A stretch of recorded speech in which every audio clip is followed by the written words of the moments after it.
Places, people, places.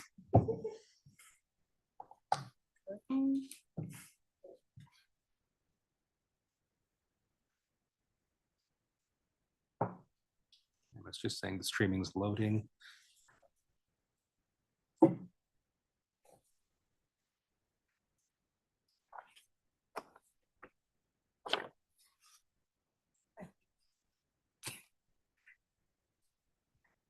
Live. Good to go. Welcome back, everybody, to College Meetings Part 2. All right, hand it over to Karen to start us up. Wonderful. Yeah, welcome everyone. We're going to begin this morning with Elliot Borens, Chair of Governance, to get us started with the proposed governance reform on electoral districts. So I'm going to be co-tagging this one. Okay, wonderful. So I'm going to get to the podium first. Okay. Right. I'm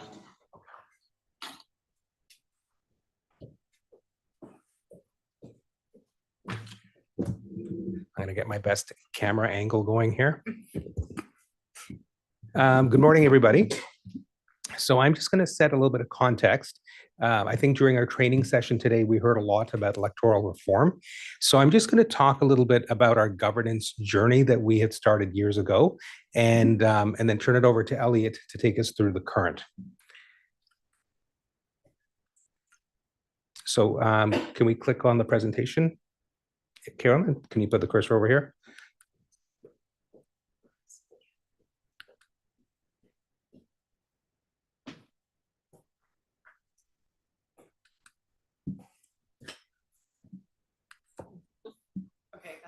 Okay. Okay. No more touching the ribbon. Okay, that's good. If you can put the cursor where I need it to be. Perfect. Okay, so in teeny print there, it talks about some of our strategic priorities, and one of them being that the college is basically a governance leader in the space. We've got 26 other health regulated colleges, and we're in the bottom third size-wise, but we have been leading the charge with some of the bigger colleges. College of Nurses is probably the benchmark, where they talked about their Vision 2020 many years ago with this board, and we've modeled our approach after that, and we have kept a very good pace. So this really long slide is our journey, and these are the achievements that this college has achieved along that transformation. We embarked on a governance transformation process as part of our commitment to creating confidence that the public had confidence in us as a regulator. And one of the hallmarks of that trust comes from trust in the regulatory body to do its mandate, and transparency demonstrating that it's being done. And setting the stage back in 2000, even 15, 16, there was a lot of news coverage in the Toronto Star and things, where the colleges were under a lot of scrutiny because of a sense of lack of transparency in the complaints process, how complaints were being handled, how they were being communicated to the public. Because often our process is we do take in the complaint, but then there's a long internal process, and a lot of things don't even get to discipline, which is public. It's often completed at a complaints level, and often it gives the image, even though we're hard at work, that it just fell into a black hole and nothing was done about it. Because if you don't see it, it probably didn't happen, is what the thought is in the public sphere. And so the government was very concerned that the integrity of the self-regulated framework was under scrutiny. And so a lot of colleges took on a governance transformation to bolster that trust in the regulatory bodies. And so we've got a timeline here that talks about the steps that we took. So in 17, we looked at the CNO's Vision 2020, which was their blueprint. Shortly after, we went to accept a policy governance approach. So we had a ton of governance work just on how the board interacts with each other. So we adopted what's called policy governance, and we still live that today, where you receive all kinds of monitoring reports. They're in our public packages, and so that everybody knows what's happening, including our stakeholders. 2020, we migrated to a consensus-based approach format, moving away from that adversarial Roberts rule. You saw we had third-party facilitators come in. Karen is an example of that right now. Shortly after that, we amended our terminology from president and vice president and council to board chair, board to start with, and chair and vice chair. We created a pre-election training module so that the people sitting at the table were not just the most popular in the province, they actually had some knowledge as to what they were supposed to do at this table. We also moved to appointing non-ROs. So we were one of the first colleges to start recruiting public or community members, as we call it, to our appointed pool to get a different perspective and to be able to broaden our reach as far as diversity of people working at this organization in setting policy. In 2021, a competency framework was established, and that competency framework initially was launched with our appointed selection process and eventually made its way to the board level. Further on in the journey, we were again one of the first colleges to not only do an internal evaluation of ourselves, but to have a third party look at us and our performance. And it's always easy to critique someone else, but when it comes to a hard look internally, that's a hard one to take on. So the board took a very big step there. Conflict of interest questionnaires, although sometimes people find them irritating every year to complete, it's an important step in bolstering public confidence that you're not transacting business that may advance your personal interests. And then we amended cooling off periods. There is often the thought that we've got an old boys club that just doesn't go away, and we just switch from elected to appointed and appointed to elected. So we put some breaks in there, as well as if you've been in an association, if you've been sort of a controlling mind, as we call it, a director who has control on strategy, that you can't just hop from that with a different mandate over to our organization, which has a completely different mandate. Sorry, I keep reaching over there. I just want to get the, sorry.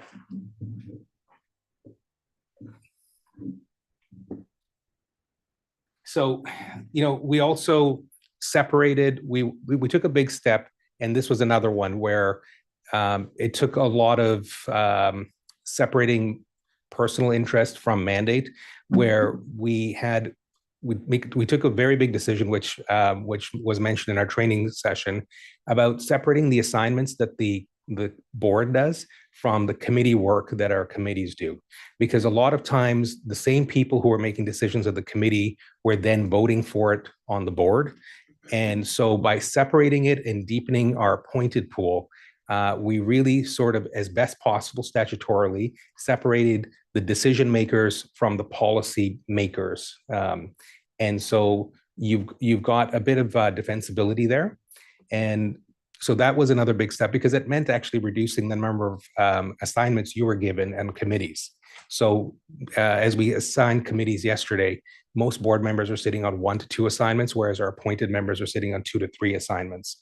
And so we're working within statutory requirements, having a certain amount of representation on each committee, but it's at the minimum. So again, a precursor to what we're going to be looking at a little bit later. So we have been working tirelessly for quite a few years on this transformation journey. And while it's never over, we're pretty much at the pinnacle, or the precipice there, of completing one of the bigger tasks, which we'll be looking at, and Elliot will be walking us through what governance has been researching, which is looking at trying to break that tether between the conflict of having an election-based system here. And I'm just going to talk a little bit about that. So historically, prior to the RHPA, We were the board of ophthalmic dispensers back in the 80s, way back. And members of this board were hand selected by the Minister of Health. And it was an appointments process. And that's fraught with political influence and doesn't necessarily mean the best decision and policymakers are sitting at the table. When the RHPA came, it introduced election-based. So we thought, I think the thought was, well, appointed has its issues. Let's move to elected and have the peers elect the members of the board. So it moved away from political patronage. However, it brought its own issues, such as expectations of representation of registrant interest, which is a direct conflict of interest with the board's mandate of public interest. So I think having walked the journey of an elected member and many of you, it's a difficult conversation when you're going to gather your nominations every couple of years, where you're talking to people and they're like, what have you done for me lately? And it's like, you have to have that conversation of, I'm not here to do anything for you, but please vote for me. So best practice in governance these days is to move to more of a competency-based appointment model, grounded in the foundation of competencies that are complementary to the functions on the board here. Ideally, moving away from elections and breaking that tie of unrealistic registrant expectations would be the sort of the pinnacle of transparency and independence. But we are confined with the fact that we do still work under the RHPA. And as in our training session this morning, the thought is that, if that change is coming to remove elections, at least let's position ourselves in the best position rather than have change done to us be that engine of change. And that's that whole long journey of boxes that we've been under, is shape our own competency profile, shape our screening, shape the size of our board, shape the way people get on the committees and the board itself. So working within the confines of the RHPA that requires an election, the alternate approach that's been adopted, including the College of Dietitians, is to move to a competency-based appointment system using a single electoral district model. So I'm going to take a pause and turn it over to our chair of governance to walk you through what the committee's been up to, researching, moving to this, the pros and the cons, the feedback they received. So Elliot, I'll turn it to you.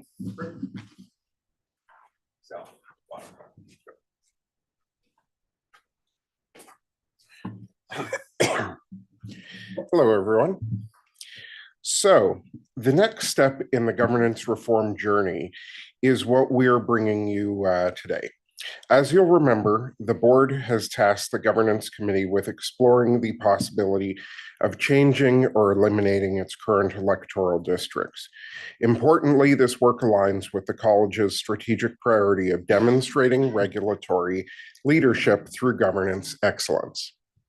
So, to give you a brief background, as noted, the Regulated Health Professions Act requires that the college hold elections for its professional board members. The college currently has 8 geographic districts in place for this purpose: Southern, Eastern, Northern, Western, Toronto, Ontario, Central, Western, and Central. Although elections are mandatory, the college has a fair degree of control over the election processes itself, including the electoral districts in place, the process for voting and voting eligibility, and the qualification, competencies, and eligibility criteria required for registrants to run for election. As part of the governance reform journey, the board has taken steps to enhance the qualifications and competencies of elected board members, such as approving the pre-election training module and establishing pre-election competencies. Most recently, the governance committee has also been exploring other ways to ensure that the election process supports the board's ability to fulfill its public interest mandate. So with this one, Following the discussion at the Governance Committee meeting in November, the committee is recommending that the board approve restructuring the electoral districts to create a single district that encompasses all of Ontario. This option would mean that all geographic districts would be eliminated and replaced by a single all-Ontario district. The board would continue to have the same 8 elected board members, but the registrants could be elected from anywhere in the province. Registrants would be able to vote in all college board elections instead of only in their district. Currently, around 2 to 3 seats come up for election each year. This would be the same under the proposed new model. Now, why did we do this? Excuse me. The committee's rationale for that is that a single all-province district would primarily lessen the perception that the board's members are elected as representatives to serve the interests of those registrants within that particular or specific district. As registrants are elected to the board by their peer group, there exists the potential for a conflict to exist between the college's mandate of serving the public and earning favor with the peer group that has chosen to elect them.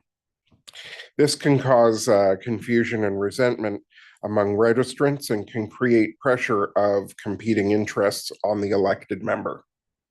Moving to a single district would reduce that and would reduce the idea that the elected board member is a representative of a particular district and reduce that pressure. Now, it would also allow for the largest pool of potential candidates. This would increase the likelihood that one of the candidates would meet the required competencies, that at least one of the candidates would meet the required competencies and attributes. It would also reduce the likelihood of uncontested elections and additional nomination periods. It would allow for a greater diversity of attributes and characteristics in the board composition. The current model only accounts for one type of diversity, being geographic representation. It can restrict diversity by limiting the number of candidates eligible to run in each district.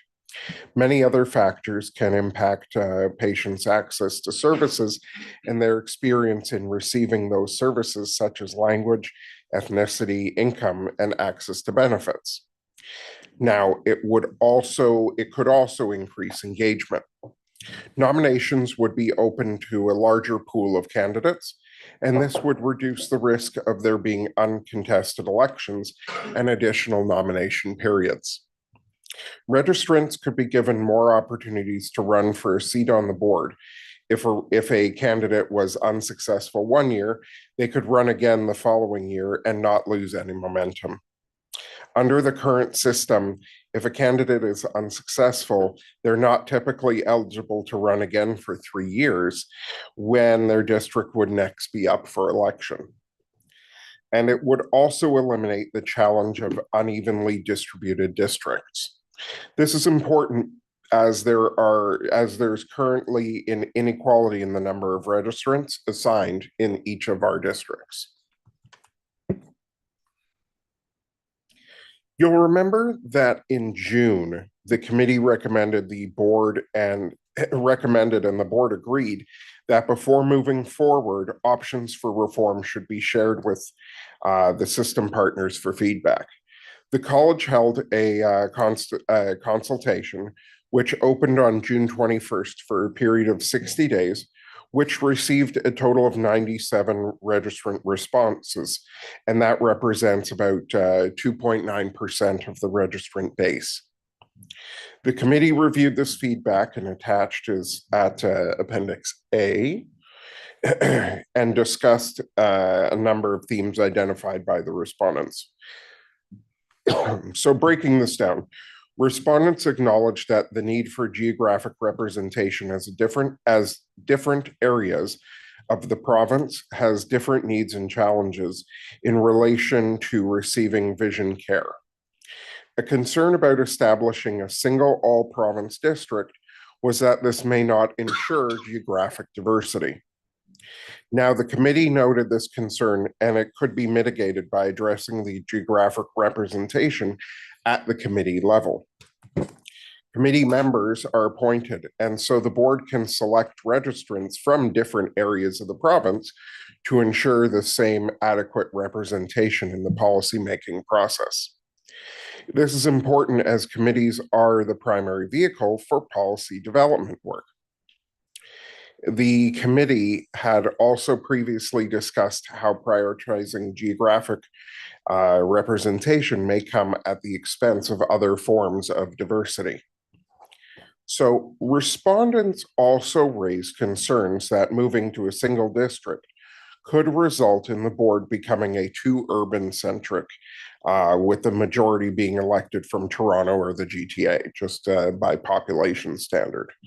The committee noted that this may have been more of an issue in the past, that post-pandemic, much of the board's work is conducted virtually, making it easier for those outside of the GTA to participate and more likely put themselves forward for the election. The committee also discussed how there is no GTA-centric trend observed amongst the appointed committee members who are recruited on a province-wide basis. Only one of the 15 appointed committee members resides in the city of Toronto, and only 4 live in the GTA. Respondents also acknowledged that creating a larger pool of potential candidates would allow for a greater diversity of attributes and characteristics in the board composition. The proposal was shared with the Citizens Advisory Group, the CAG, with the purpose of gathering patient and caregiver perspectives on which option would be best to support the college's mandate. The group acknowledged that other aspects of diversity, such as Indigenous representation, socioeconomic factors, language, and culture, these were also important. The group therefore agreed that if geographic representation could be ensured at the committee level, it would be satisfied that the needs for the patients in different geographical regions were being accounted for. Following the consideration of the information provided, the committee is recommending the following: that the board approve the adoption for a single all-province district. This is contingent on a process being established to provide geographic representation at the committee level. This would ensure that the needs of patients across the province are effectively understood and addressed. It's recommended that the board implement the proposed changes for the 2026 elections, and with work needing to be completed by spring of 26 to align with the nomination period. 2025 elections would be unchanged, and the year would provide time for the committees to develop framework for geographic representation for appointed committee members. If the proposed reform is approved, a comprehensive transition plan could be developed by the committee and presented to the board for its review. I'm going to hand back over to Karen for discussion and any questions on the proposed reform. Great, thank you, Elliot. Actually, oh, sorry. I was gonna yeah. say, yeah, if Sorry, you would cover some of the DEI considerations. Yes, Yeah. exactly. So before I hand it back, actually, I do want to cover the public interest considerations, diversity, equity, and inclusion consideration, as well as risk. So good governance is at the heart of effective professional regulation and decision-making in the public interest. Removing electoral districts is reflective of modern governance practices intended to strengthen public trust and to reduce any misconceptions about the role of professional board members. Replacing geography-based districts with a single all-Ontario district would help lessen the perception that the board members are elected as representatives to serve the interest of registrants within each specific district. This would help reinforce the public serving role of board members. Now for diversity, equity, and inclusion considerations, the removal of geographical districts in favor of a single district that encompasses all of Ontario is designed to increase diversity on the board. The current system, which focuses geographic which focuses on geographic representation, can restrict diversity of the board's composition by limiting the number of candidates who are eligible to run in each district. Further, removing geographical districts widens the pool of applicants to all of Ontario and increases access to the electoral process.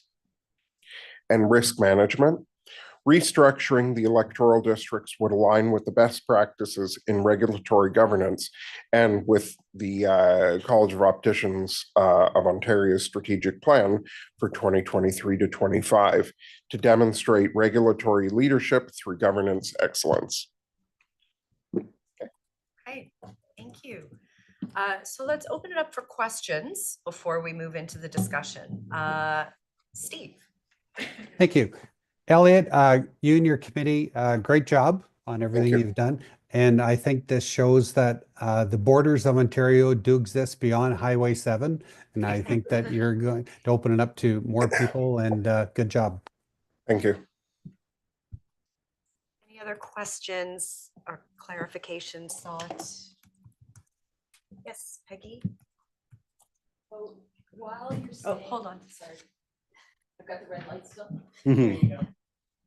While you're saying you're going to be able to take into account the diversity across the province geographically, socioeconomically, through the committees aren't ultimately the decision makers. So then I get a little concerned that, say somebody from, I use Northern Ontario as an example, low population, large geographic area, but somebody like that practicing there likely sees the full gamut of the socioeconomic within that geographic area. You come to a place like Toronto, then somebody practicing in one sort of neighborhood might only see a little subset of a socioeconomic group that would be potentially different than anything that somebody from Northern Ontario is seeing. So I just get a little concerned that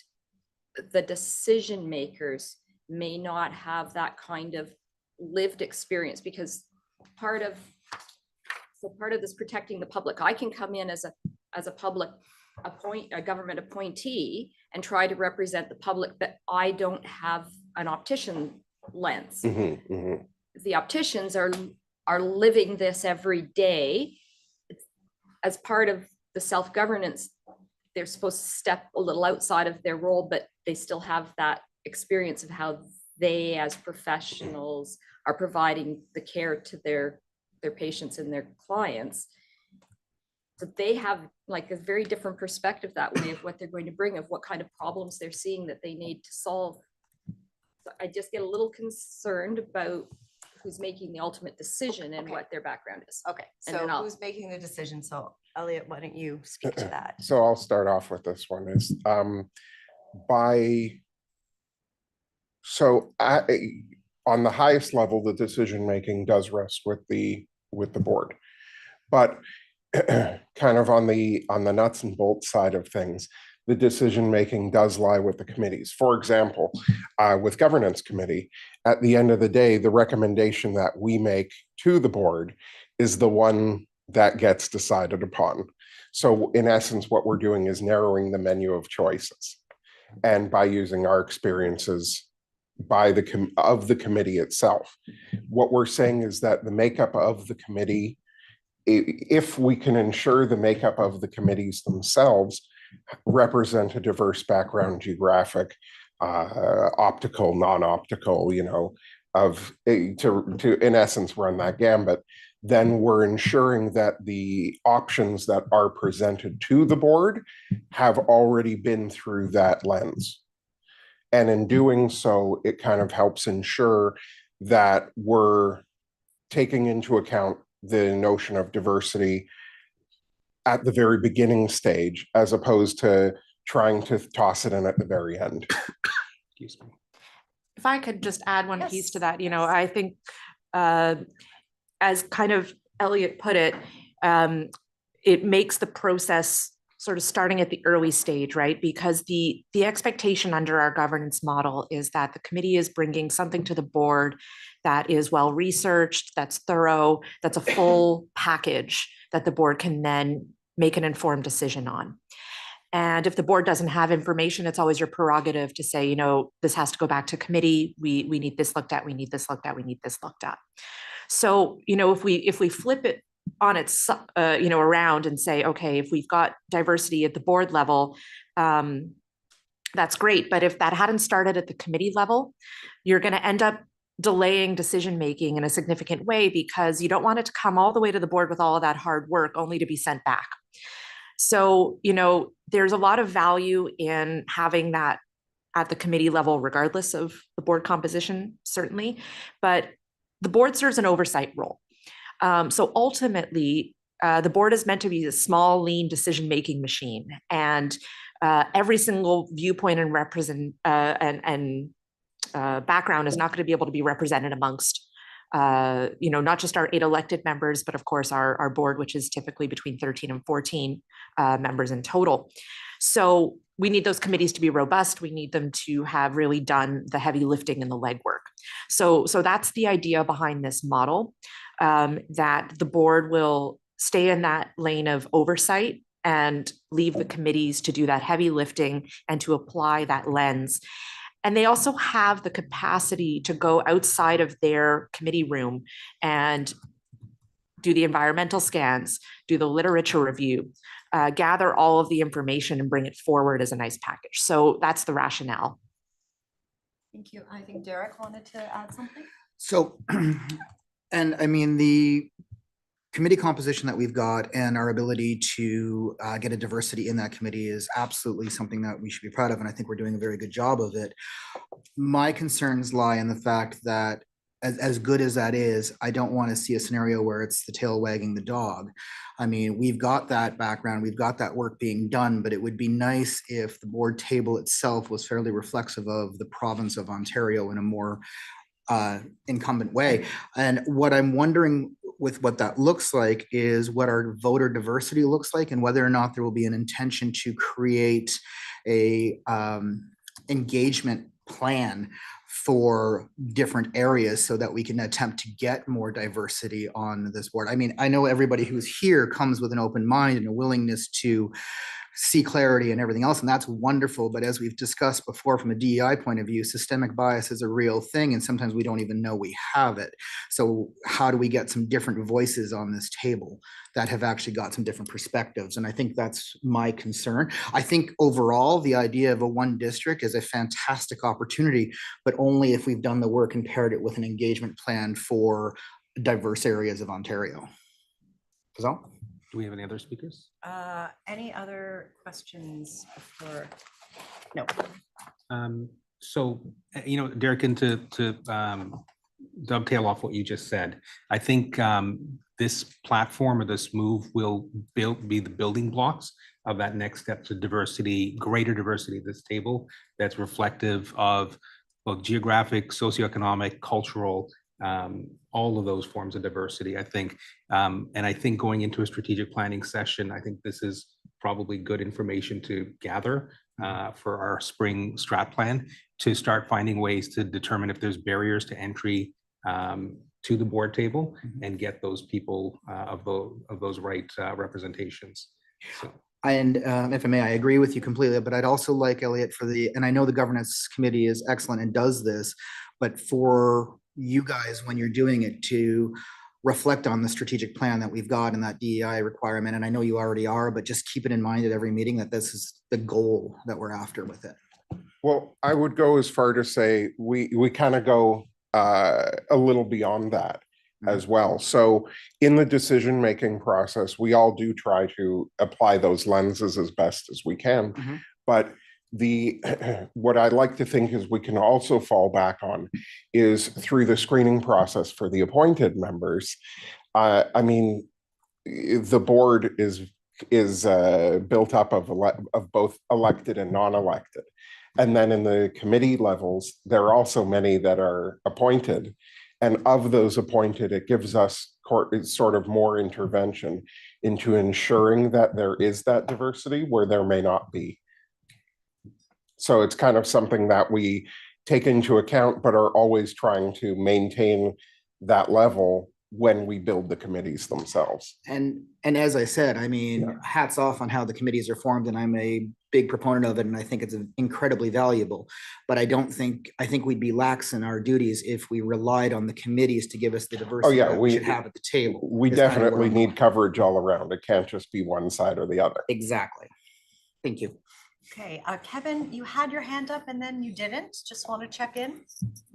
Well, I don't have a question per se. Are we going to have the opportunity to discuss this in Yes. open forum? I think that's where Or is this it right kind of now? naturally moved into that already. Yeah. So go ahead. Yeah. All right. First off, thanks to the governance committee for the work. Appreciate it. Great job. Having said that, I wasn't in favor of the idea beforehand, but I was keeping an open mind to hear the report from the governance committee, and having heard from the governance committee and as well as from Mrs. Walbeck, I'm still not in love with the idea. I just find there's a lack of concrete evidence of what we're doing right now is not working. I understand our goal of demonstrating regulatory leadership through governance excellence, and I'm all for it. But in this case, I feel we're doing change just for the sake of changing. I would be more of a proponent to wait and see approach. Even the dietitians, the College of Dietitians just recently did the change, and I still found the information that I was looking for lacking. So I would be leery, in jumping in, moving forward with the one electoral district at the moment. As well, I've been on the board for 3 years now. We always want engagement from our registrants. I'm fully aware that we're not representing the registrants, but the public. Having said that, the limited engagement we got from the survey, our registrants are happy with the jobs we are doing, and the results show that there wouldn't necessarily be more people putting their names forth for election. So again, what's the advantage of moving forward with one electoral district at this time? That's it for now. I'm curious to see what others think. I appreciate the work. Thank you. Jared? Kevin, as you know, I was right with you on the concern about going to a one district model. And I will say that to answer a little bit of what you said, and I haven't completely decided if I'm there yet, but one of the things you said, we've never taken a wait and see approach on much of anything at this college. We've always led. And I think this is an opportunity. We can see the writing on the wall. So I think it's a time for us to make changes and lead. So that would be my initial perspective on that. I see concerns and I share many of yours, and I think that they're good that we have them. I'm really, really, really interested to see what governance comes back on how to make this representative and to actually take care of some of those concerns. Okay, Amy wanted to jump in and then yeah. Yeah, so just wanted to maybe give a bit of info on, sort of Kevin's comment around, not seeing a lot of evidence of that what we're doing isn't working. By all means, we've got a fantastic board, so there's never a suggestion that the board itself is not working. But I would note that in the last few years, some of the bigger challenges have been the election process, and in particular, we've had a lot of acclaimed positions on the board. We've had to run supplemental nomination periods on multiple occasions in the last couple of years because we're just not having many candidates put themselves forward. So that's been one challenge. And, from the example that we heard about at the College of Dietitians, they noted that, in this first year, which they only have 1 year of example so far, they were often finding acclamations and the same kind of challenges as us. They had 6 candidates put their name forward for the positions. So they saw an immediate improvement in that area. I think one of the other challenges, and that, we've heard from potentially individual board members, is the tension that they're being put in when they hear from registrants in their area saying, hey, why aren't you representing my interests? So that's the other biggest challenge that I think we at least have some evidence of, for lack of better term. Are these insurmountable? No. But the idea behind this model is to target those particular things in a pretty direct way. As with all models, I don't think there's any perfect one, but it also may serve us in the future, not just by being a governance leader and recognized as such, but in the event of additional governance reforms. We know from prior consultations with the government what kinds of models they have in mind. And this would be moving us closer to the type of model that we might see put back on the table at some point in the future, and can make those growing pains less challenging at that time. So that's more of a hypothetical, but I think it is a consideration nonetheless, just to have out there. Okay, thank you. Tanya and then Carlos. I'm wondering if we made this decision and we used the one district for some time and we found it wasn't working, do we have the opportunity to change back? Mhm. Yes. Okay. So we're not set in stone if we were finding everyone is GTA, it's GTA centric. Also, I think I really, what I liked about what the governance committee presented was that we're really zoned in on geographic diversity. But this might actually open up all these other opportunities for diversity. Also, just because you live in one place doesn't mean you've lived somewhere else. So for example, I live in a very small town, but I've also lived in downtown Toronto. So it doesn't mean that my experience is only in one place. So I think knowing that if this were an absolute disaster and we only got one kind of candidate on the board and the board felt like it was very heavy one way, that we could, see that and make a change, I think I would be comfortable moving forward. And I like what the governance committee presented. Thank you. Carlos. Yes, I am part of the board of the governance committee, and this was not an easy decision for us to make. There was a lot of back and forth. I just share a little bit about myself. Being a board member, I do have a lot of colleagues that come to me and say, hey, why aren't you representing me? Why aren't you doing this for me? Why aren't you doing that for me? And I really, truly feel that by doing it this way, I agree with you, Kevin. I hear your concerns, but I truly feel by doing it this way, we're going to show the members that we are for the public and we're here to help them in many areas and not just limit to, oh, this district or this area or such as thoughts kind of thing. Thank you, Carlos. Other thoughts, questions, issues? Yes, Peggy. So I'm just thinking about this, the issue of the registrants think you're representing them, but really, I guess what you're doing is trying to represent what their concerns are to help the public the best. I'm trying to look at Carlos on the screen. Of course, Carlos can't make eye contact with me. No, I understand that. A lot of them aren't looking at it that way, though. They come to me in things like, problems with insurance fraud, and they've been delisted. They come to me with, oh, why are these suppliers making us order 50 frames because we got to meet brand minimums? And I tell them, listen, you guys are looking at the college the wrong way. We're here to help you in many aspects, yes, but we're here to protect the public and help you protect the public. That's our main focus. There's a lot of misconception that they elected me, so I'm supposed to defend them and go to bat for them in every aspect. So I think this will help a lot. It's a bit of a different problem than what we're talking about here, but it does seem that there is an issue for the college to have the registrants understand really what the role. And we've been at it for 30 years. We're doing a lot better at it. Yeah.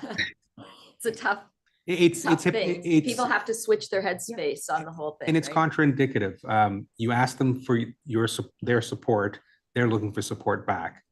Yes. for their, and they're looking to us as an association when we're not. And Yes. that happens probably in every profession. My other thought is about leadership. It's great to be a leader, but let's make sure we're leading in the right direction and not over the edge of the cliff, to use a kind of bad example, maybe. Thank you, Peggy. Paul? Morning all. Just to add to some of the concerns, I think as long as you are physically holding an election and asking registrants to place a vote, I think there's always going to be that level of expectance that we would be doing something for them. Comes with anything, when we vote a politician in, we expect them to be there on our behalf. And we are in the background, but it creates a large misconception that, you know, we're there for their better interests or for their, to promote their, to advocate for them.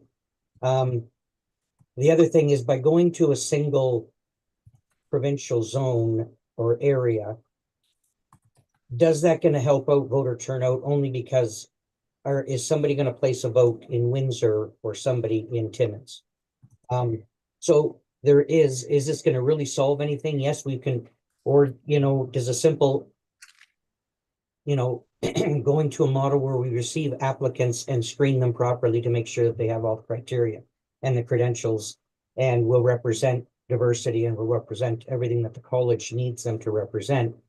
Is that a model that, you know, this is the big deal, like to make a decision, snap decision. A lot of great work by governance. I'm not taking anything away from that. That was a huge challenge, but elections and people or registrants' expectations, this is it's going to be a tough one.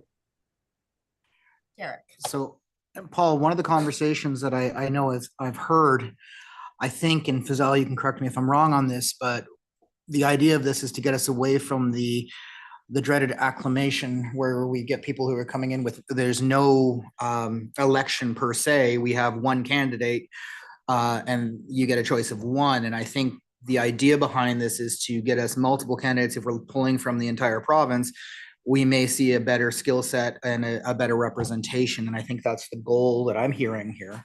It's one of the goals. Anyway.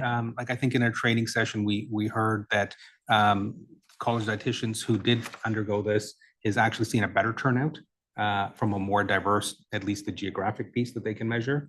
And in fact is the opposite of what we're fearing, the dreaded GTA bump. It's actually outside of the Toronto area that they're getting people from more remote areas.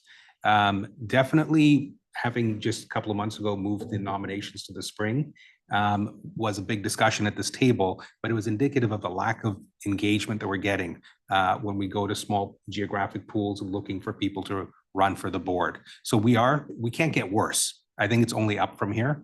And the fact of the matter is if we try it and it's not working, we can course correct. I do think it'll resolve some of the voter apathy, as we were told about making this a regular thing where people are doing an election round every year. It just becomes election season at a certain point, wherever you want to place it in the year, that registrants are thinking that way. We have a broader registrant pool to pull from.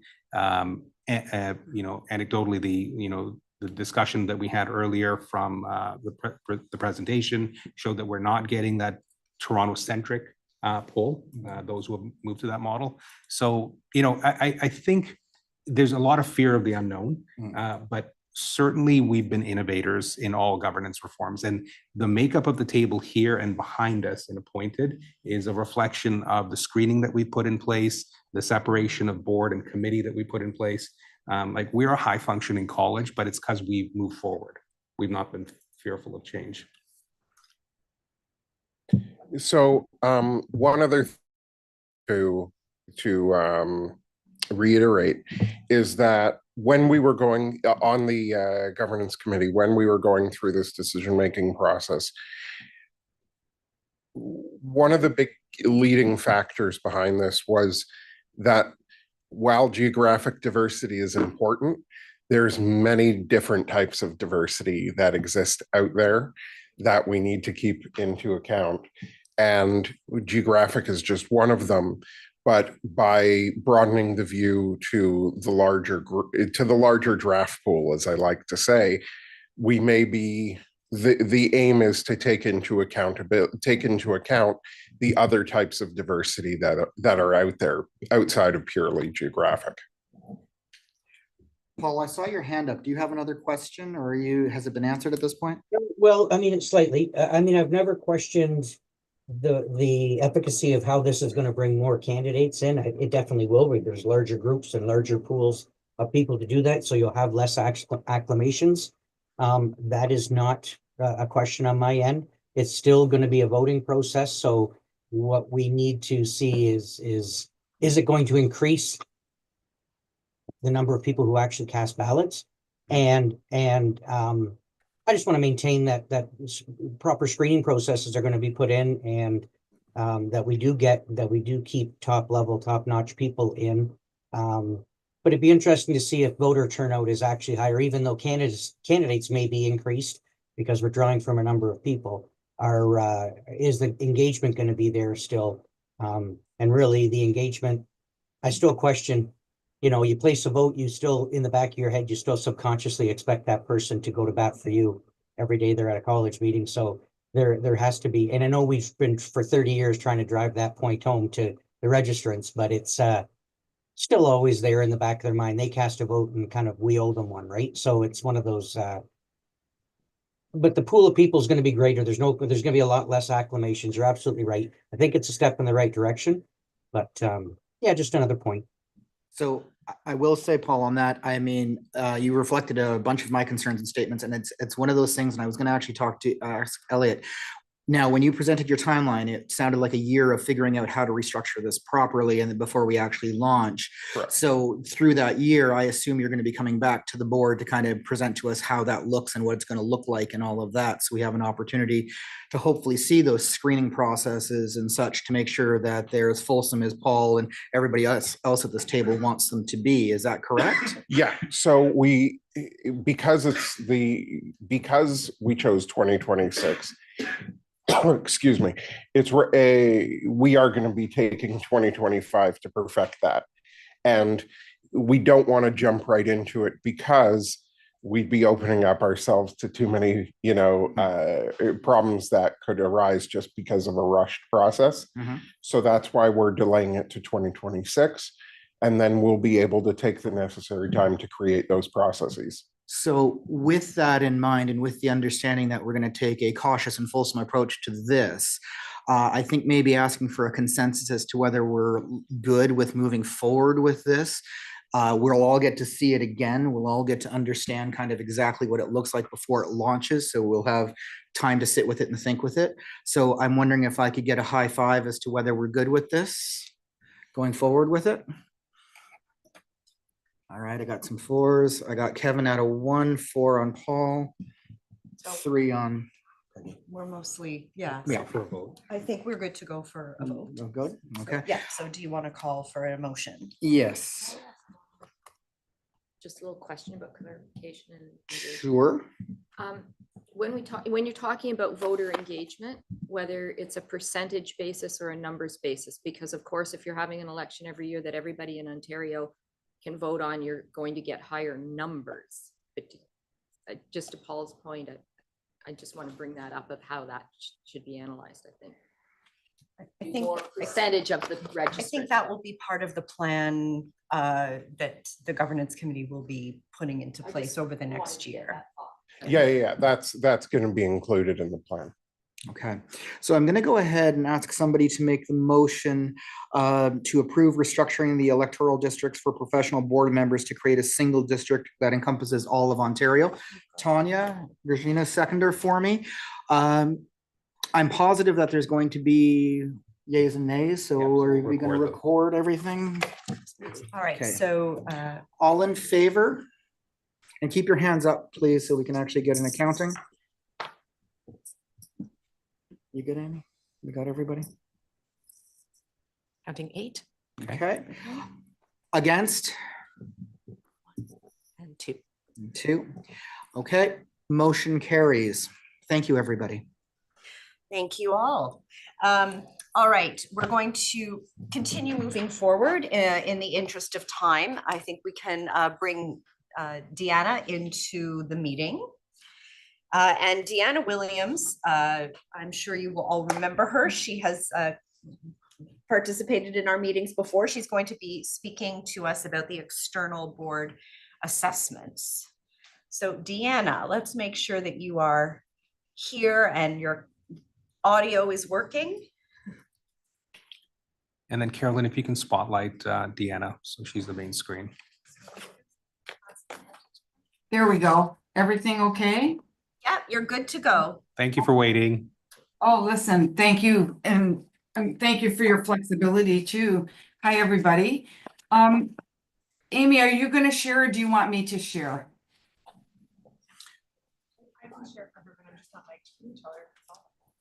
Sure, we'll share. Sorry, Derek. Oh, okay, perfect. What would you prefer, Deanna?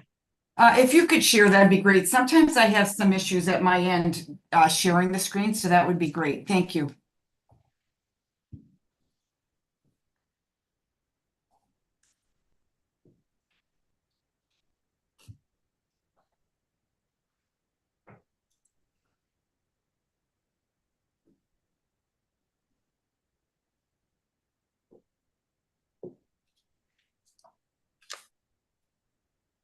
Perfect. Thanks so much.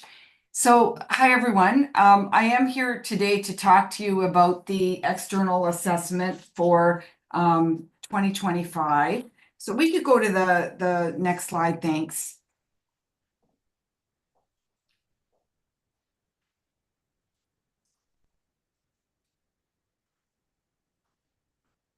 Sorry, Deanna, just bear with us for a sec. Yeah, no worries. Carolyn, do you want me to use the slide advancer? Okay, so can you advance the slide?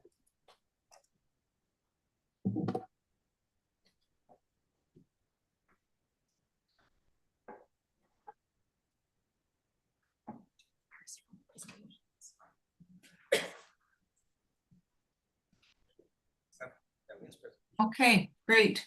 Thanks. So some of you will remember that the last external assessment of board effectiveness was conducted in 2022, and that gave rise to a written report to the board.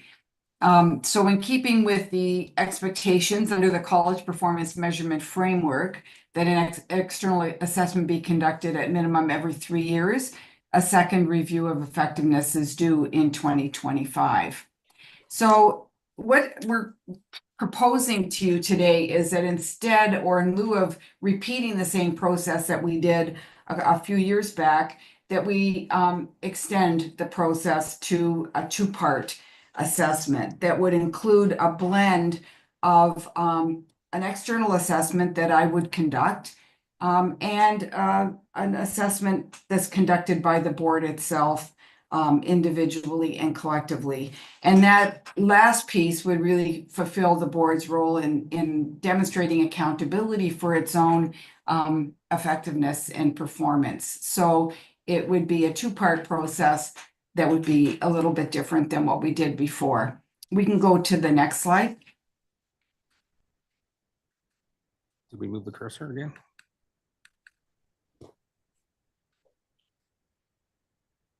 So what you want in any assessment process is really to obtain, feedback to you that is both meaningful and relevant. So the results you get back have to be reliable and they have to be meaningful in the sense that if they actually say, here are some areas where we can improve, you actually know clearly what that direction might look like. So they want to be meaningful to you because it's your assessment.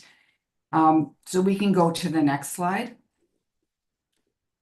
Now, self-assessment is a commonly favored approach, and it's one that is commonly used. And it's a great sort of tool, the self-assessment tool. But literature and research will be clear in the fact that self-assessment on its own isn't very reliable. So in order to be really reliable and meaningful and relevant, the self-assessment needs to be kind of validated through some other process. So ideally, you want a process that includes another method of assessment as well as self-assessment. So I think that we've talked about this before, but I just wanted to put this slide up as a bit of a reminder. So we could go to the next slide. So what we're proposing is a different way to assess your effectiveness in 2025. And this would include kind of two parts. One would be an analysis of comparative results between how individual board members see that they and each other perform. Okay, so that's the board's collective effectiveness. And that I would recommend be followed by one-on-one discussions between individual board members and the board chair and vice chair, which will provide an opportunity for everyone to provide input into the process and reflect on the comparative results. And I think that that piece is a really important piece when you look at the sort of for learnings and continuous improvement. I think that's a very important piece. The second part would be an independent analysis of the assessment process and all of the aggregate results, which I would conduct. And that would also give rise to a written report back to the board, including any findings or identified opportunities for board education going forward. So you would still get a report. It would just be a slightly different way of getting those results to you and determining them. And we could go to the next slide. So a blend of peer assessments with self-assessments is something that is emerging as a identified best contemporary practice. And you see it in other boards. So certainly in hospital boards, if any of you are on hospital boards, the OHA governance manual at the one end is recommends peer assessments, but at the lower end, at the other end, sort of blends of peer and self-assessments. And CORU in Ireland, which is the multi-health professional regulator, actually was the first regulator internationally to include comparative results in their board evaluation assessments processes. So the comparative results that provide, I think, validation and meaning is really about, you know, how do I see myself? How do my peers on the board see me? How do those results compare? What are the results of how do we all see the board collectively does? And so how everyone sees everyone gives rise to the collective results and how the snapshot of what the board is looking like in everyone's view is really important. And then the analysis of all the aggregate results would inform my report of an external assessment of the board effectiveness for 2025. So how does this process work? Just to sort of lead you through how I see it could work. We go to the next slide. So the first step would be to work with staff in developing an assessment survey that aligns with your already approved board competencies and skills. And then each member of the board, it's proposed, would assess yourself and up to 5 other peer directors who would be randomly assigned. And it would be really important, and the reason the asterisk is there is that you want to have some randomness to who's going to be in the mix of assessing individuals.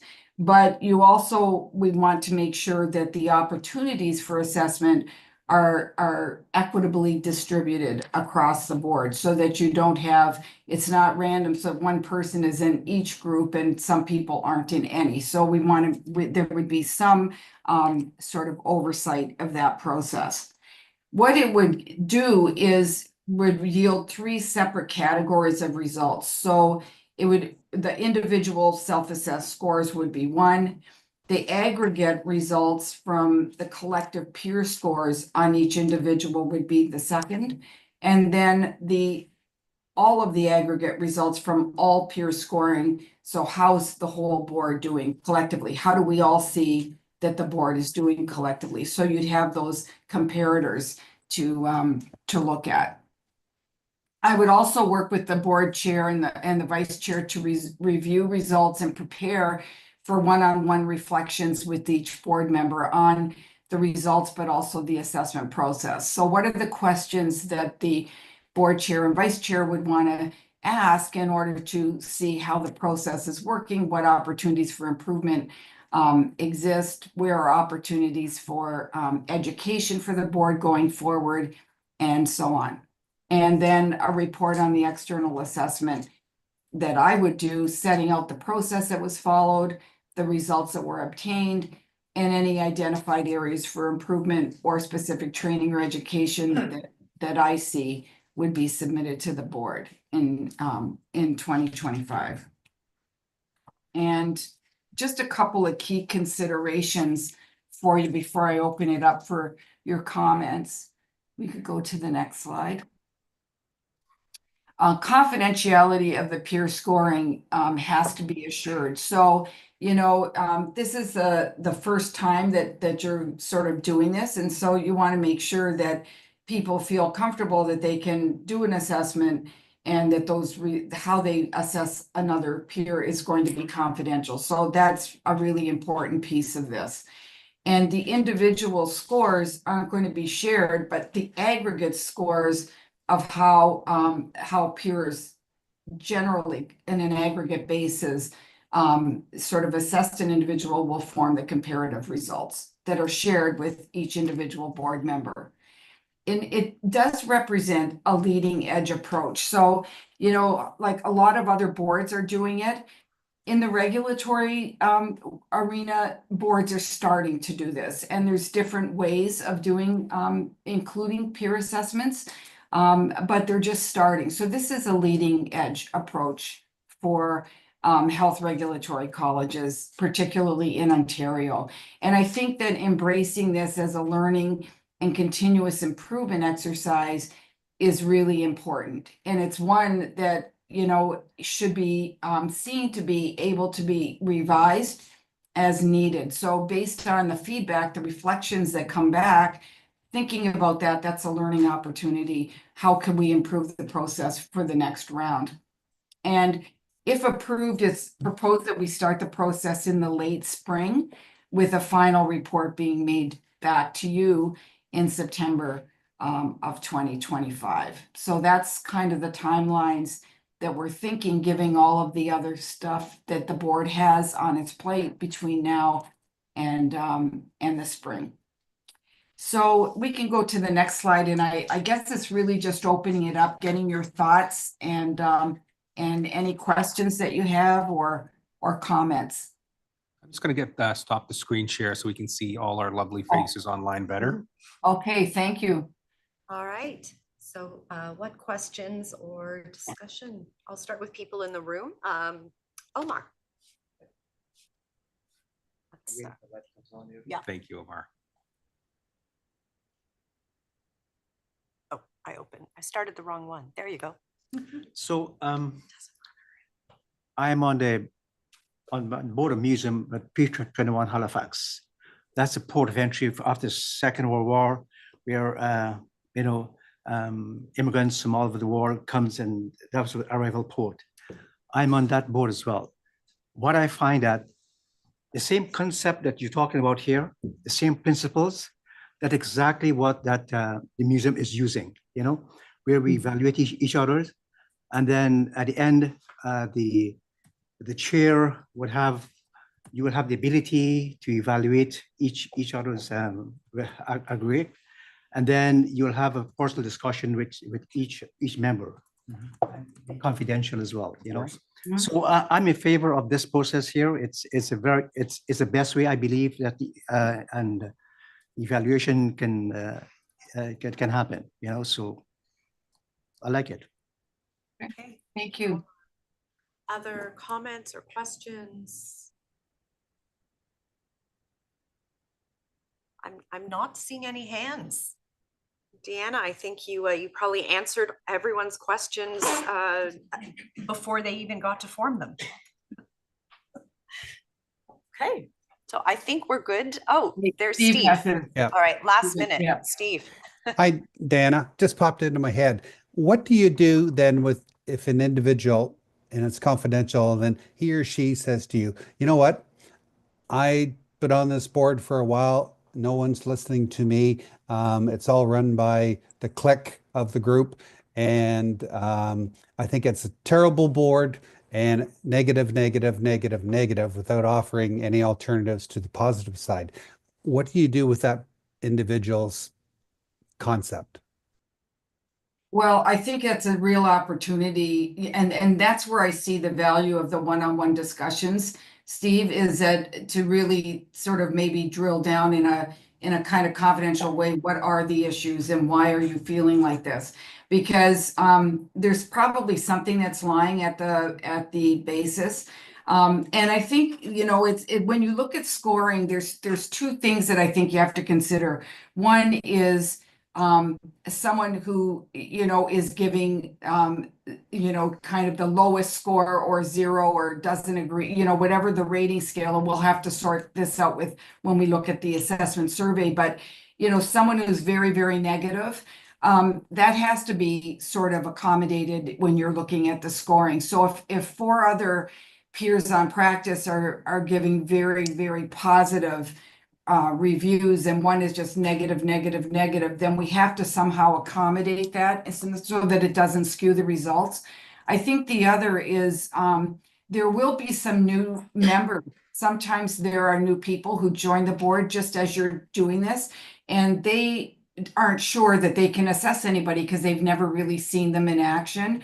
And others say, I've never really seen this person in action, so I don't think that I should, you know, be assessed. Or so we also have to accommodate for that. Does that make sense? Derek? Yes, thank you.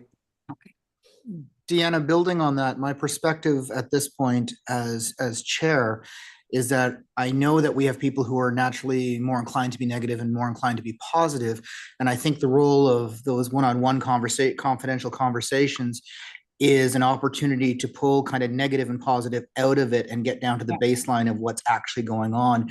Because I found that sometimes those who have a negative impression, only because they don't think of the positive sometimes, and those who have a really positive impression don't necessarily spend time in the negative. Sometimes it's a personality quirk.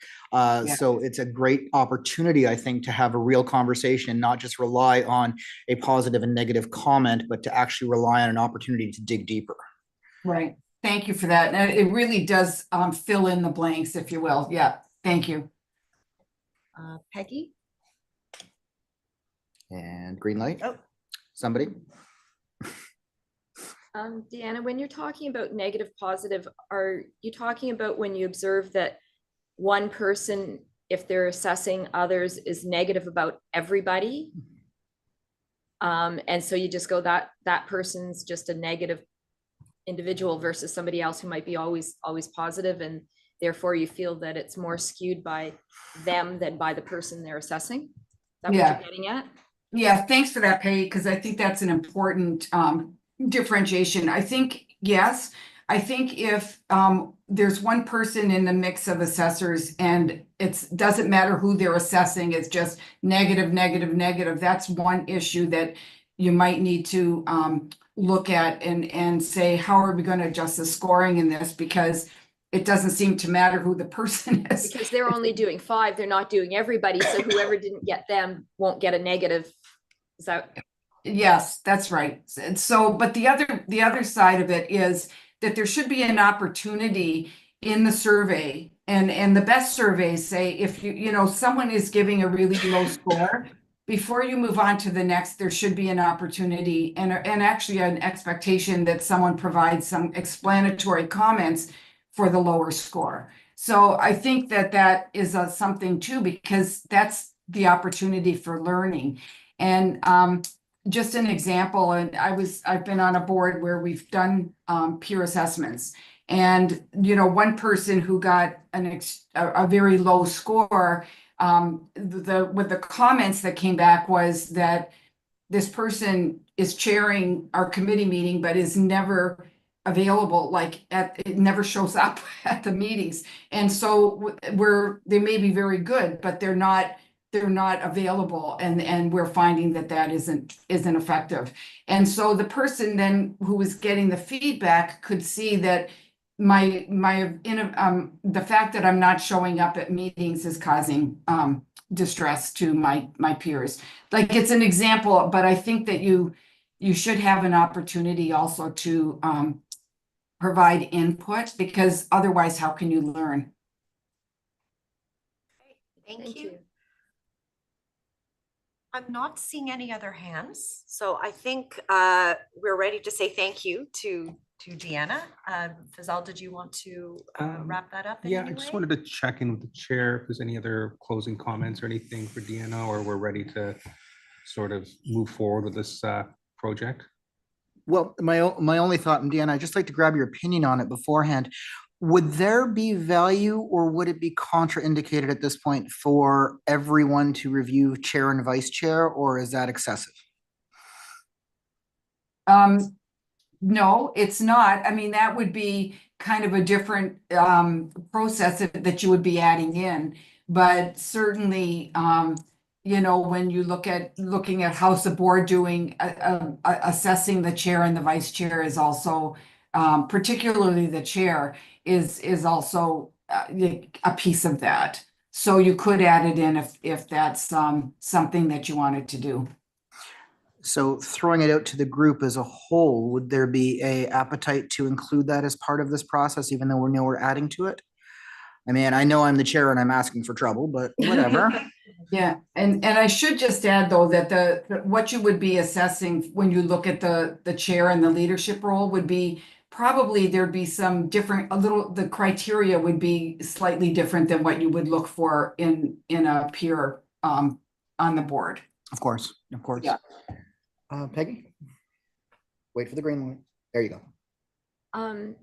So if we were to do that, would that individual still get assessed the same as everybody else as a member? And then it's an add-on of their role as chair?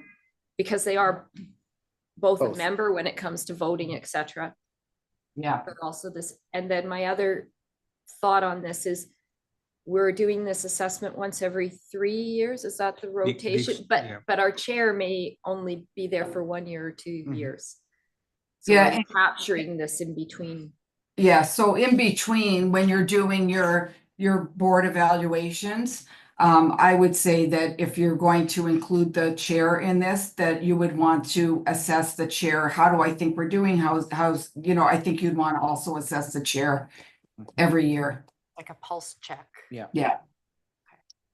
Okay. Well, Yeah. Thank you, Deanna. All right, so let's just do a consensus check to see if we're comfortable moving forward as planned. We don't need a motion though. So just with a high five, where are we at in terms of, I'm seeing fives all around. So I think we're good to go. So that's great. Thank you very much, Deanna. Appreciate you being patient with us today. Okay, All right. bye-bye. Take care and happy holidays to everybody and happy new year. Gee, it's hard to believe we're at the end of the year already. Yeah. Right? Like we were just starting into the 2024 and now we're going to 2025. Yeah. Anyway, hope everyone has a great holiday season. Thank All you, the best to Deanna. you. Thank you. Bye. So folks, we are running a bit behind, but do we need a break? Yes. Yes, okay, How so about a truncated 10 minutes? let's take a 10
microphones on. Guys, conversations down.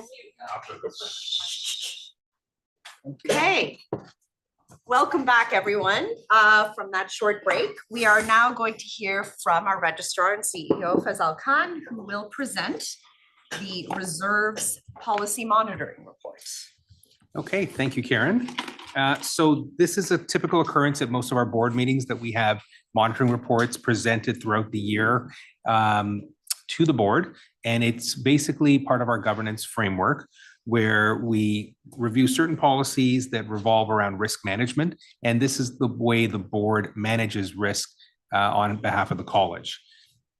Under policy governance, the policies set the boundaries, and then you will hear from me as to what I feel is an interpretation of that and evidence of fulfillment of that.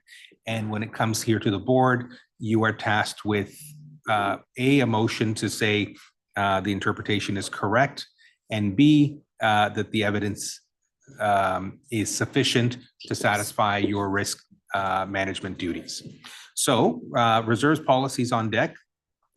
And I'll just go through the policy. On the left-hand side are the requirements of the policy. And I'm just going to ask our team to blow up the document on the screen a bit, please. Your team is closing the door right now. Oh, we have multiple teams. Oh, sorry.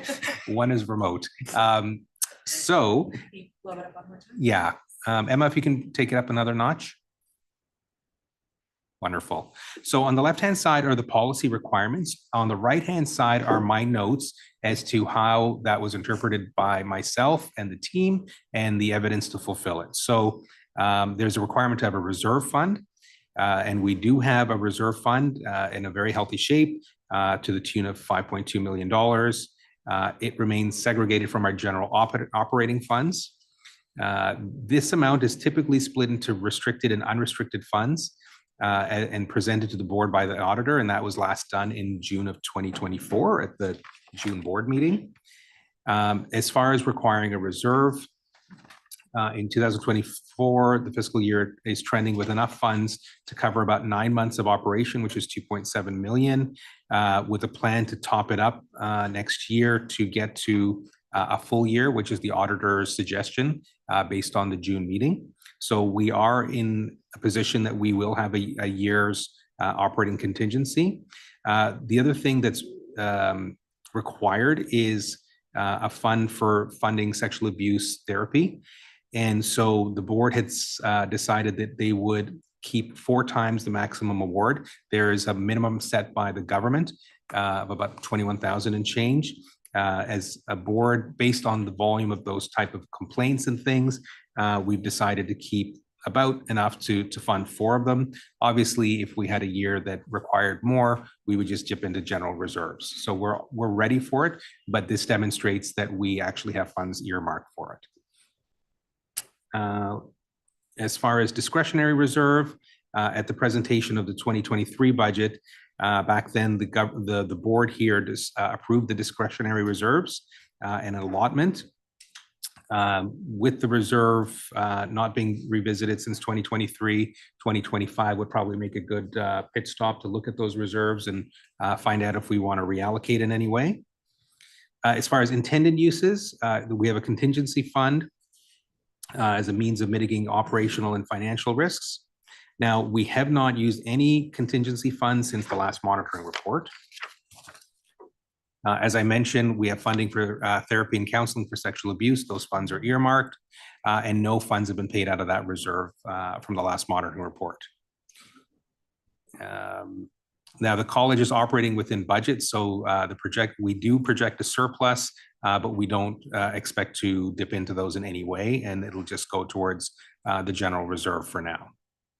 As far as investment goes, funds have been invested in accordance with the college's investment policy, using a licensed investment advisor, as well as being approved not only by myself, but the deputy registrar and general counsel. Funds have been allocated over several institutions to balance our yield versus capital preservation approach. And then the funds are invested in CDIC insured institutions, ranging right now at rates between 3.89 and 3.94. So as far as public interest, the preservation of the appropriate reserve funds ensures that we're able to operate continuously and carry out our public interest mandate. The policy optimizes reserves placements and controls costs and makes sure that we plan for long-term needs. As far as a DEI consideration, ensuring that we have funds for therapy and counseling in the reserve has been, and that the fact that these have been separated from general reserves ensures that we can make sure that we meet this requirement. And as far as risk management goes, the college reserve funds are available and fully funded in order to support the board's ability to perform our mandate and sort of hedge against market volatility. We look at operational challenges. We make sure that the reserve is replenished so that we have long-term sustainability. So we are financially in a spot where we're able to adapt to changing conditions and meet any sort of challenges that we face. So with that, I'm going to turn it back to our facilitator. Wonderful. So for this monitoring report, as well as the ones to follow, we'd like to ask the board 2 questions for consideration. One, was the registrar's interpretation of this policy reasonable? And 2, did the registrar comply with the policy as reasonably interpreted? And the feedback that you provide in this forum will inform the evaluation of the performance of the registrar and as well as the organization. So with that, is there any feedback or concern with the interpretation of the policy? Steve has his hand raised. Go ahead, Steve. Gazelle, in regards to the sexual abuse funds that we have set aside, and this is the question for education for myself. Can you buy an insurance policy to cover that at all? Are you aware of it? I don't believe, like, we are insured by Highrock, and I don't believe they provide for that, and that's why we're hanging on to reserves. So we're self-funding that, and every regulatory body is required to do such. Okay, thank you. Thank you. Other questions or comments about the interpretation? Yes, Alicia, let's get that microphone on. Thanks. Are the reserves enough every year that we've predicted? So far, the reserves have been in quite a healthy spot. We've got the big one that chunks out of that $5 million is the operating, and we're in good shape to get to a year's operating reserve. Sure. I think it'll be a good opportunity once we do the strategic plan to review how it's allocated and if we need further funds in there. Okay. But I think right now we've segregated into legal contingency and whatnot, and we haven't had to dip into it, luckily. Okay. During the pandemic, we were reducing registrant renewal fees, and we were in an excellent position to take that 25% cut and sustain it for 2 years. Okay. So having a good contingency reserve has paid off for us. Nice. Okay, Peggy? So I was going to ask, when did the reserves get dipped into? You're saying they got dipped into with the cut in fees for COVID, or did you not actually have to dip into the reserves? So good news story. We were able to keep a tight budget, especially when we pivoted to online meetings and things that cut $160,000 of operating expense. So we actually, while we accounted for having to dip into it, we actually were able to keep a positive budget that year. So when was the last time reserves got dipped into? I don't think for a long time. Yeah. But it's nice, as somebody said, to have it there in case. I remember the auditors talking about that, just in case. Yeah, and just to clarify, there was 1 year where the budget was approved to run as a deficit in the first year of the pandemic, but because of some government programs that then became available that we were eligible for, we ended up not actually needing to dip into the reserve for that. So we were able to replenish it that way. Okay. Other questions or concerns about the interpretation or the steps taken? I'm not seeing any hands. I think you're probably good to go right to a motion. Perfect. Based on that. So the fun thing, we're going to make 2 motions today, okay, for each of these. So I need someone to make the first motion, which is that the board approve the registrar's interpretation of the policy was reasonable. May I have somebody? Steve, Regina, the seconder, and all in favor? Fantastic. That's everybody. And the second motion, I need someone to put forward for me. that the board agrees that the registrar CEO complied with the policy. Alicia, Omar is my seconder. All in favor? Thank you, everybody. All of that passes. Okay, wonderful. So now we can move on to the investment policy monitoring report. Okay, so another exciting report coming your way. Structured the same way, where on the left side are the policy requirements in the document, and on the right side are the interpretation and evidence. So with this policy, there's a requirement that investment funds are managed. Myself and my team manage the CEO investments with the services of an investment advisor over at BMO Nesbitt Burns to provide us the required expertise in the investment approach to our portfolio. As far as investment parameters, the board has an expectation of reasonable liquidity, maintaining a 2.0 ratio, and ensuring that our invested maturity dates are split throughout the year so that we have access to funds as we need them for operations. There's a requirement to ensure that we've got a preservation of our capital through a conservative investment strategy. To that end, we use GICs, and especially using CDIC insured organizations. The funds invested will achieve, I think, a quite reasonable return on investment. We've enjoyed quite good returns during these extremely high inflation periods, but it's a moment in time with that looking like it's starting to decline with cuts to the bank rates.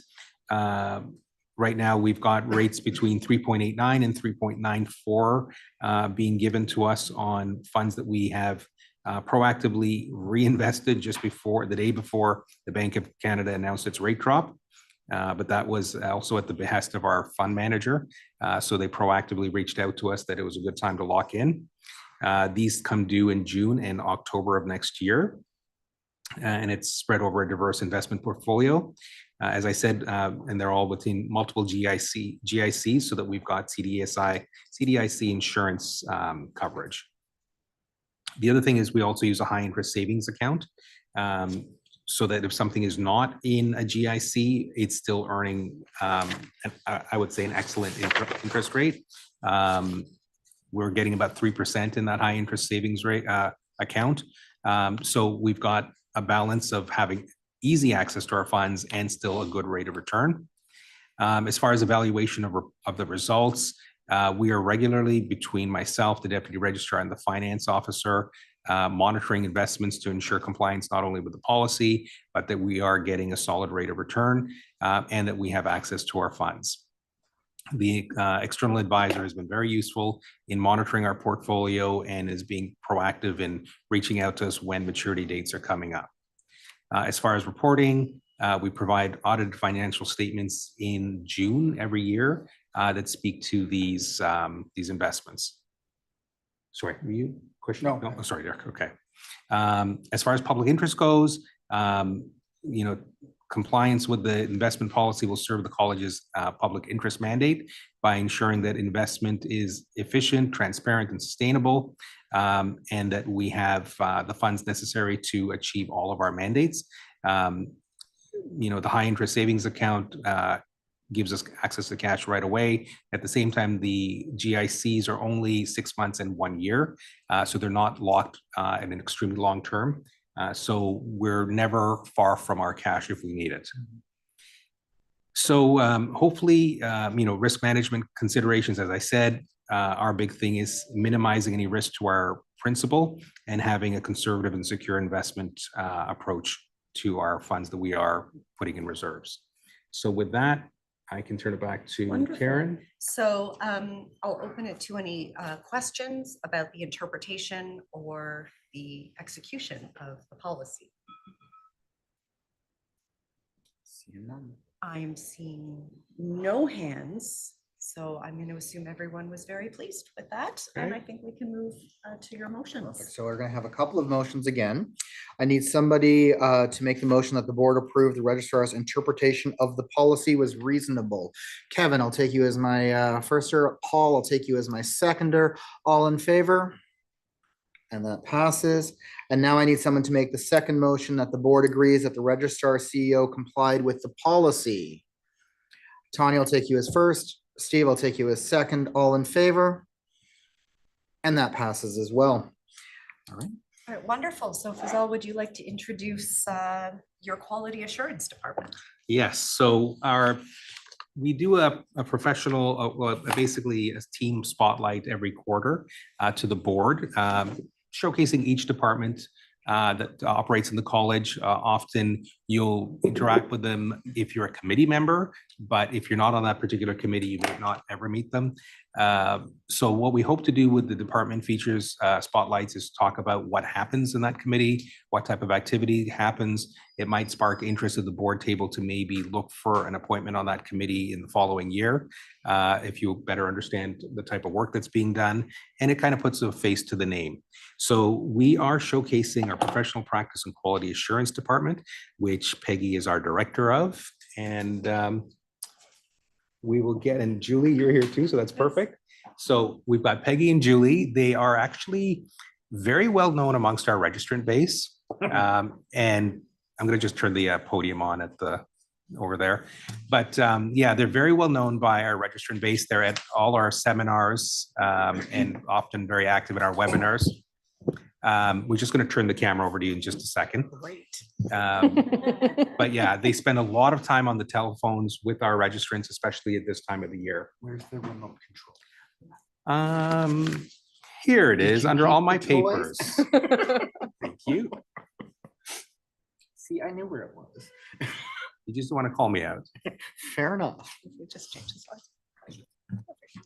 So right. if you guys are ready. Sure, we're as ready as we're going to be. So- Okay. All right, good morning, everyone. For those of you that don't know me, my name is Peggy. I'm the Director of Professional Practice and Quality Assurance here. In addition, I provide practice advice and support to our registrants, patients, and members of the public, and attend all entry to practice exams in Ontario to ensure that they are carried out in a manner that is fair and accessible. The weird thing that this remote is this is forward. Oh, I see. So- Okay. All right. Up to you, Julie. Okay, thank you. Hello, my name is Julie Boris. I'm the coordinator of the Professional Practice Department and provide Peggy support with both the Quality Assurance and Clinical Practice Committees. Okay. Today, we would like to give you an overview of what a year in our department looks like. We support both the Quality Assurance and Clinical Practice Committees. The Quality Assurance Committee generally requires a higher amount of resources, particularly during the competency review and evaluation process. The Clinical Practice Committee is responsible for developing and reviewing standards of practice related initiatives that support registrants, considering and making recommendations to the board for proposed changes, including changes to regulations that may be applicable to statutes and bylaws, as well as programs to support the development and update the standards of practice. This year, the Clinical Practice Committee began a review of the standards of practice to determine whether the standards were clear or if more guidance was needed, and if they reflect current practice environment. A consultation with our stakeholders took place in the spring. This was done via a survey. Once the survey was completed, it was out for 60 days. We assimilated the feedback and presented it to the committee, who then provided direction to staff on what areas needed updating, clarification, or amendment, or if additional guidance was needed. I'm currently working on proposed updates to the standards based on the direction of the committee, and will present a draft in 2025. Throughout the year, I monitor trends in opticianry and, where applicable, provide feedback to the committee. The Quality Assurance Committee is responsible for developing and implementing program requirements and monitoring registrant compliance with the program. We have a high volume of calls and inquiries by email, specifically related to the registrant's continuing education and professional portfolio requirements. We provide guidance and, when necessary, one-on-one assistance when a registrant is completing their annual professional portfolio. We are committed to improving our registrant's experience navigating the registrant portal and completing the professional portfolio online. A how to complete your portfolio video has been created and is available on our website. This video walks registrants through the various steps of completing their professional portfolio online. The Quality Assurance Committee is also responsible for accrediting continuing education activities to ensure that a high quality of continuing education is available to facilitate optician engagement in the quality assurance program. Activities are reviewed by a panel of the Quality Assurance Committee to ensure they meet the criteria of the policy as they come in. I coordinate this process, which can sometimes be challenging as we may receive 10 to 15 accreditation requests a week with different timelines for review. In fact, to date, we have seen a 44% increase in the number of continuing education activities accredited compared to the same time last year. This is due to a new US CE provider submitting over 50 accreditation requests this year. Once the panel has reviewed the request, providers are notified of the outcome. We also implemented a system where accredited activities that have expired or will expire within a specific period are identified. I notify providers of expiring activities on a quarterly basis. The aim of this is to ensure that relevant continuing education activities remain available for registrants to complete as part of their professional portfolio requirements. As part of the college's commitment to support our registrants in meeting their professional obligations, a section on the website was created where registrants can find free continuing education content. This was launched in July, and at this time, registrants can view 3 webinars that have been recorded. And once they successfully complete a online test, they are granted a certificate of completion that they can use towards their continuing education or requirements. Again, this year, we hosted a meet and greet with continuing education providers where we shared updates to the accreditation policy based on their feedback from the previous meet and greet, professional portfolio updates, online accreditation request process, accreditation and complaint trends. To ensure that policies and guidelines continue to remain relevant, I created a structured review system for the committee's internal policy manual that was approved by the committee this spring. And to date, we have reviewed several of those policies, with additional ones being reviewed in 2025. Throughout the year, I continue to monitor trends in quality assurance program at other health regulatory colleges and provide feedback to the committee to ensure that we have a program that is relevant and effective. Peggy and I oversee the competency review and evaluation process, which is a mechanism used to monitor registration, participation in, and compliance with their quality assurance requirements. It is comprised of a professional portfolio audit and a peer and practice assessment. Registrants that are randomly selected to participate in the CRE process may be required to have an audit of their previous year's professional portfolio only, or they may be required to have an audit of their professional portfolio as well as participate in a peer and practice assessment. I assess their professional portfolio to ensure that all requirements are met and follow up with registrants who have deficient and/or incomplete requirements. I prepare and present file summaries to the Quality Assurance Committee when a registrant has submitted an incomplete or deficient portfolio, or in some cases, no portfolio at all. And I will provide decision letters to registrants once the committee has reviewed the file. The peer and practice assessment tool was updated in 2024 and launched this year, or 2023, sorry, and launched this year. The new tool consists of a chart review and a professional practice interview. The interview, which used to be about 4.5 to 5 hours, has been streamlined. While still capturing the necessary information, is now down to 1.5 hours, which has both pleased our registrants and assessors. As Julie said, registrants may be randomly selected to participate in a peer and practice assessment, or they may be ordered to participate due to non-compliance with the quality assurance program. They may complete one or both steps of the assessment. And if they complete the first step only and their chart review, which is step 1, does not meet expectations, they automatically move on to the interview. Along with the chair of the committee, I am responsible for interviewing prospective peer assessors, and I coordinate and participate in their annual training and provide support and guidance to the assessors throughout the year and the assessment process. I am responsible for sending registrants notification of their parent practice assessment and an explanation of the pre-assessment documentation that they are required to complete and submit. I also assign the assessor, provide them with the required information and or files that they and the contact information of the registrant and to arrange an interview. Once the assessment is complete, I prepare and present the file summary to the Quality Assurance Committee and follow up with the registrant should any remediation be required. As part of the professional practice support program, I work collaboratively with the executive team to provide content for social media and blog posts related to professional practice. I respond to all practice advice emails and calls which come from a variety of sources, registrants, patients, and members of the public. Most questions relate to the standards, scope of practice, and record release. I attend continuing education events and provide support to registrants related to the quality assurance requirement, practice questions, and general inquiries throughout the year. And we hope that this gives you a bit of insight into the day-to-day life of our department. We are always available should you have any questions. Thank you, team. We'll just get you to hang in there. 1 second. We'll take some.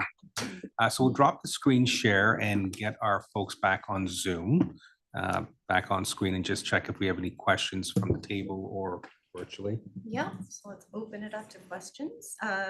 Yes, Steve. Thank you.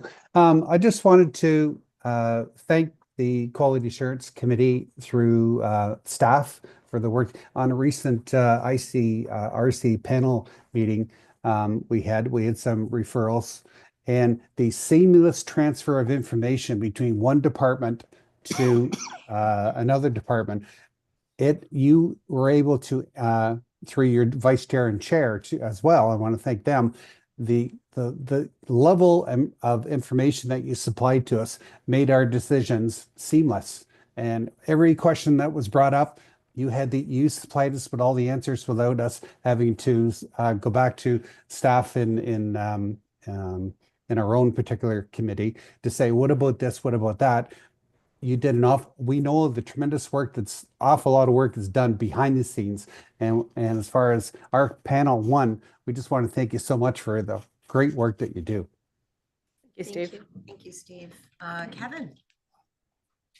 Thank you. Just want to comment that as a registrant, I could want to thank you guys for continuously improving the whole department and streamlining the renewal process and always looking at improvements. So I just want to thank you for all your hard work. Thank you. Thank you. Thank you. Tanya. Oh, I'm already green. Well, I get to work with Julie and Peggy a lot, and they are just always so well prepared. They prepare Omar and myself this year for our meetings, like more than enough. It's excellent. They're always very readily available.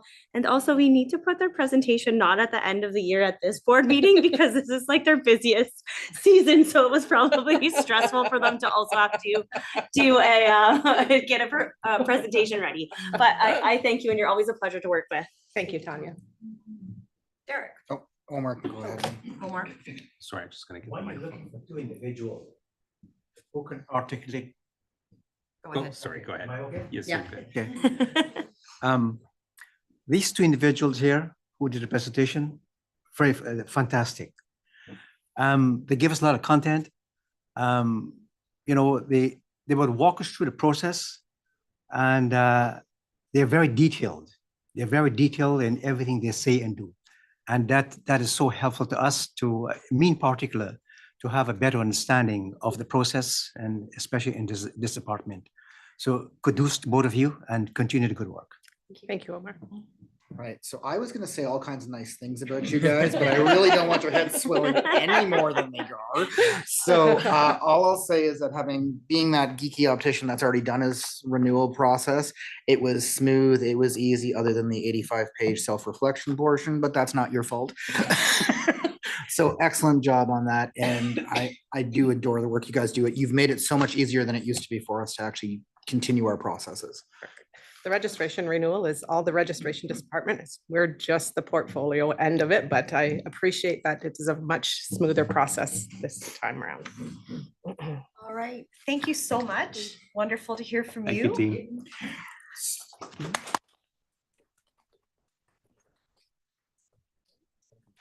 Oh, I'm going to Derek next. Yeah. In the interest of time, just because we were a little bit delayed from our morning process, I'm going to suggest that we take the registrar's report. And I know we all love to hear Fazal talk, but we're going to put it, I'm thinking we're going to put it in with all of the committee reports. There'll still be an opportunity to ask questions if anybody has it, or has them, I should say. But as long as we're comfortable with that, I think that's going to be helpful for the board. Everybody's good? Okay. So we'll move to the report section. We'll move to the report section. What about communications with Catholic? Communications will, yeah, communications report. Carolyn, were you doing a presentation for us? I do have one, yes. Wonderful. So we do have a communications report that might be nice for the board to see. Wonderful. All right, so we'll bring Carolyn up to come out from behind the laptop. And then Carolyn, audio visual is going to be done by Emma. Okay, I'm going to turn your mic on. Okay, so we'll wait for Emma to bring up your presentation. So I think she's just going to start with our Instagram feed. What I really wanted to share with you this morning was some of the key strategic initiatives that we've been working on recently that are all related to our social media. So about 3 times a week, we're posting on LinkedIn, Facebook, and Instagram. Today, I just wanted to show you some of our key posts on Instagram and how we're using the platform to engage with key audiences, including registrants, employers, and the public. I think Emma's going to start with our renewal post. We posted this recently, and this is pretty simple, but it's just sharing information with registrants to sort of let them know these are the key things that you need to know when you complete your renewal. Okay, we try to keep our tone sort of informational, but also friendly. So we don't want our registrants to feel like they're being nagged by us on social media, because then why would they follow us, right? So we want it to be a little bit fun and lighthearted. We also, in terms of registrant-facing posts, are posting a lot of reminders about, as Peggy mentioned, quality assurance, letting them know when we've created a free CE for them, and letting them know other important things about their renewal, about their registration, and other things that affect their license. So then moving on to the next post. This is about practice advice. So this is just a commonly asked question that we get frequently from registrants. And we've been doing this a lot lately. I think in total this year, so 2024, we've had 14 practice advice posts, and it's sort of centered around just simple Q&A, bite-sized information to share with our registrants about things that they need to know, and always asking them to reach out to us if they have questions. And next, we're going to move on to a post about professional misconduct. And this year, as all of you know, we've had a lot of changes in terms of regulations that came into force on July 1st. So the misconduct regulation, the exams regulation, and the registration regulation. So we've been sharing information regularly with registrants about all of those changes on social media, but also obviously on our website, on our news page. We also created blogs, not specifically about the professional misconduct regulation, but to let people know about the changes that may affect them with that will affect them with the currency requirement, and also with the inactive class. So in addition to our blog posts, we also did a few webinars in the spring, and then created, again, as Peggy mentioned, CE for them. So all of that was shared on social media. So I don't know, I hope all of you are following us. This isn't news to anyone.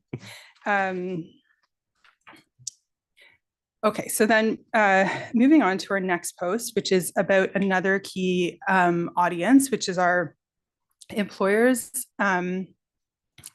employers and business owners. So this audience, I think we don't communicate with as much as we do sort of our registrants or the public, or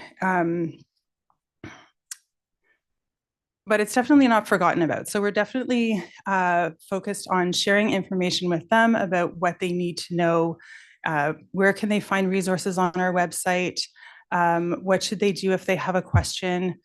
And keeping in mind that this audience is not always, sometimes they're opticians, sometimes they're lay people that employ opticians. So keeping that in mind when we're communicating with them. Okay, so next we're going to move on to some of our public facing posts. This post is about what to expect when you visit an optician. So, and this actually links to one of our public facing blog posts. So we sort of have two key public facing messages. One of them is really about the role of optician, like information for patients about the role of opticians. And then I'll get into the next one shortly, but I just wanted to mention that we've had 11 social media posts specifically about this year, and we try to keep the information simple and relational and friendly. Okay, moving on to educating the public on the role of the college. So I think we talked about this a little bit this morning in terms of registrants not always being 100% clear on what our role is. And this is really a public facing post, simple information about what we do and what our role is as a regulator. So we've also spent a lot of time talking about this on social media this year. I think we've done 12 posts about this specific topic. And I think one of the things we have to keep in mind when we're doing this is that if the public doesn't know that we exist or they don't know what we do, we can't effectively regulate. So we need to keep sharing that information with people, reminding them that we're here. So I just want to share two more posts. One is about PLAR. This is another audience. Okay, maybe I sent Emma the wrong link. So, no, sorry, this is the right one. Okay, so another key audience who are not they're not registrants in Ontario yet, but usually they have some opticianry education, usually from another country. But letting people know about our PLAR program. And then the last post that I wanted to share is about our unauthorized practice program. So again, reminding people that we're here, that there is an avenue for them to report unauthorized practice. And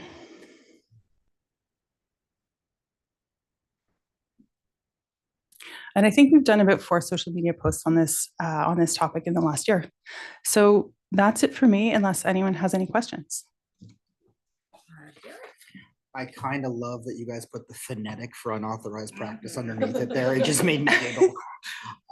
Fantastic job with the social media, though. I mean, it's great that we're reaching out in that way, because that is, as we all know, that's the future. So nicely done. Well done. Thank you. Thank you. Any other questions or comments?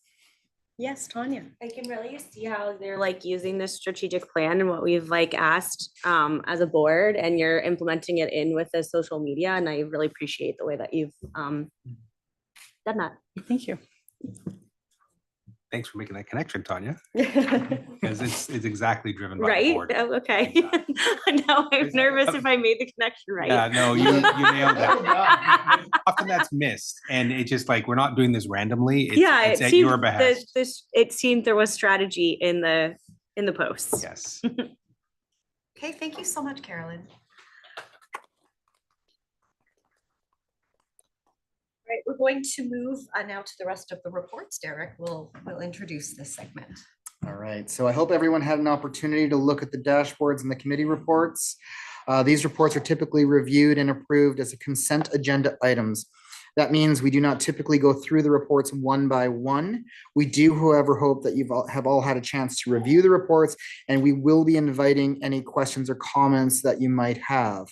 And again, as we said, we're going to include the registrar's report in that bulk item. So first, I'd like to turn things over to Fazal to share a few highlights from the committee reports. Sure. Let's get my notes.